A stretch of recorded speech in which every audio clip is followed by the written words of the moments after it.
Oke, assalamualaikum warahmatullahi wabarakatuh.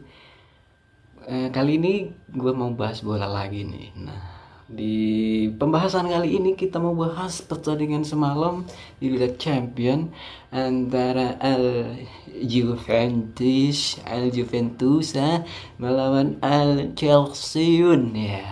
Juve ketemu Chelsea.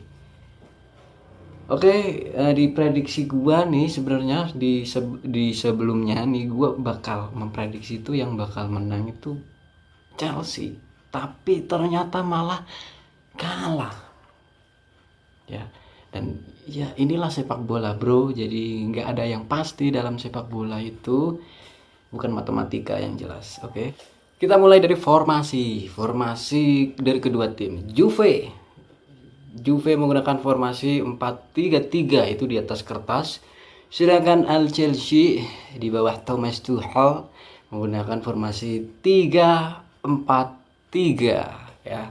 Oke, kita mulai bahas permainannya. Juve ya. Juve is Juve ya, apalagi di bawah Allegri. Kita tahu sendiri Allegri ini adalah salah satu menteri pertahanan. Jadi jangan heran kalau Juve bakalan bermain seperti itu. Ya, nggak perlu bermain cantik, hanya bermodal pertahanan yang solid ya, dan mengincar counter attack dengan bola-bola direct, bola-bola jauh langsung ke depan, dan jadilah gol dan bisa memenangkan pertandingan ini. Oke. Beberapa peluang yang didapatkan dari Juve ini ya salah satunya dari sebuah skema counter ya. Permainan yang sangat pragmatis dari Juve ya, mau nggak mau gitu. Kalau kita bandingkan kualitas dari pemainnya, apalagi di lini tengah sudah jelas beda bro. Walaupun ada salah satu pembelian dari Juve di lini tengah yaitu Manuel Locatelli, tapi ya belum bisa membuat Juve ini bisa di lini tengah itu ada sosok kreator yang kita kenal seperti dulu dong. Ada Kang Wahiron, Pirlo ya, sama Pjanic, ada Pogba dulu. Nah sekarang nggak ada sosok kreator di situ ya. Kalau Locatelli mah itu lebih ke DM, dia agak cenderung lebih membantu pertahanan. Oke. Jadi mau tidak mau Juve harus bermain seperti itu, lebih direct ya. Hanya mengandalkan kecepatan dari para pemain wingernya. Ada siapa itu, Federico Chiesa, Federico Bernardeschi, sama si Cuadrado itu kan punya speed yang cukup untuk melewati pertahanan dari Al Chelsea. Dan skema gol yang terjadi ini ya itu berawal dari bola direct, kemudian memenangkan duel di area pertahanan Chelsea. Lalu bola diberikan kepada Federico Chiesa, terlepas langsung disikat dan jadikan menjadi gol.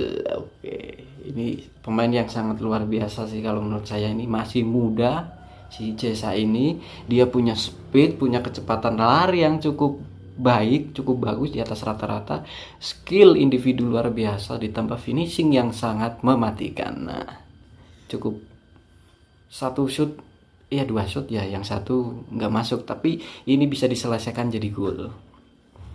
Untuk Chelsea ya, Chelsea di eranya Tuchel ini padahal dia sudah menemukan sistem bermain yang cukup solid ya, cukup cair ya untuk bermain. Dia sudah punya pakem, di situ ada formasi pakemnya adalah 3-4-3. Kemarin cepat mencoba 3-5-2 tapi kurang jalan. Sekarang kembali lagi ke 3-4-3. Di mana ada 3 penyerang di depan yang dipasang sebagai striker ya, ada Mas Kanjeng Sunan Romelu Lukaku. Kemudian di belakang striker ada Kai Havertz dan juga si Hakim Ziyech di sini. Terus dari lini tengah ada 2 pemain yaitu Jorginho dan juga Kovacic. Nah, yang di sini kurang kelihatan gitu ya. Gak melihat Jorginho yang bermain seperti biasanya. Kali ini dia performanya agak sedikit kurang ya kalau menurut gua gitu. Kemudian untuk cara bermain Chelsea di match ini, dia pada awal babak pertama ya kita tahu Chelsea bermain seperti itu dengan high press tinggi, defensive line yang begitu tinggi ya, pressingnya begitu tinggi, intensitas pressingnya, jadi membuat Juve ini sangat susah untuk mengembangkan permainan dari lini belakang. untuk membangun serangan aja sudah sangat susah karena high pressnya dari Chelsea ini, pressing ketat dari Chelsea ini. Aliran bola dari belakang hingga ke depan dia dalam membangun build up juga cukup rapi ya, karena jarak antar pemain cukup dekat, sirkulasi bola kanan kiri lancar sekali. Cuman ketika memasuki sepertiga atau sepertiga pertahanan Juve ini, Chelsea agak kesulitan, sangat kesulitan untuk membongkar pertahanan yang solid dari Juve. Nah, di sini kita lihat hanya berapa peluang lah yang boleh dikatakan peluang yang berbahaya. Ya, hanya berapa, mungkin 1 atau 2 ya. Selebihnya hanya bola itu passing kanan kiri, switch ke kiri, switch ke kanan ya. Lalu crossing dan skema seperti itu sudah bisa dibaca dengan baik oleh para defender atau pemain belakang dari Juve, terutama Lukaku. Nah, Lukaku ini sulit untuk mendapatkan ruang ya, karena dia di marking oleh beberapa pemain, dia ditempel dengan bukan hanya satu pemain dari Juve, melainkan ada 2 pemain yang memarking dia. Jadi agak susah untuk Lukaku menemukan ruang. Nah, terus kemudian kalau menurut gua itu dengan tidak adanya Mason Mount mungkin sangat berpengaruh juga, karena di sini yang bermain menggantikan Mason Mount itu ada si Hakim Ziyech. Nah, Hakim Ziyech ini kalau gue amati agak kurang ya dia. Kalau Mason Mount kan dia setidaknya punya kemampuan dribbling yang cukup bagus ya. Dia bisa berani memainkan bola, berani membawa bola melewati pemain lawan di situ.